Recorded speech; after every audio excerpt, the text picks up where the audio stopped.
Praise the Lord. இன்றைய நாளுக்குரிய வேத வசனம் 1 பேதுரு 5வது அதிகாரம் 6வது வசனம்.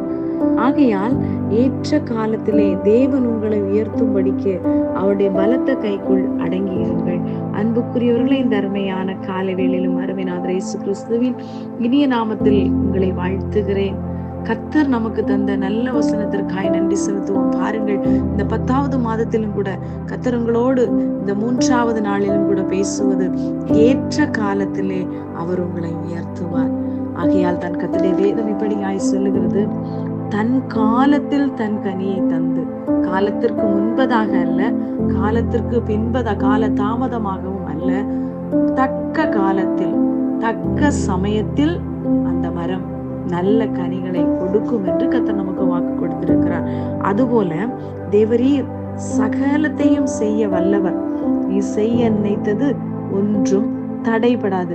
அவருக்கு இஷ்டமான நேரத்தில், நமக்கு சில நேரங்களிலே காரியங்கள் வாய்க்காத போது நாம் நினைப்போம், கர்த்தர் என்னுடைய ஜெபத்தை கேட்கவில்லை, ஏன் எனக்கு இந்த காரியம் நான் கேட்டபோது நடக்கவில்லை என்று.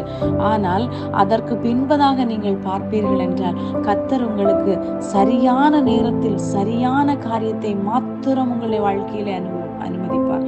ஆனால் அவர் அனுமதிக்காத ஒன்று நம்முடைய வாழ்க்கையிலே நம்முடைய வாழ்க்கையிலே வருவதற்கு நாம் இடம் கொடுக்க கூடாது. காரணம், கர்த்தர் நம்முடைய வாழ்க்கையிலே ஒரு சந்தோஷமா இருக்கட்டும், இல்லை என்றால் ஏதோ ஒரு வேதனை அனுபவமா இருக்கட்டும், அவர் தந்தால் அதற்கான ஒரு போக்கு வழி நமக்கு காணப்படும். ஆனால் நாம் அந்த சோதனையில் போய் அகப்பட்டு விடக்கூடாது.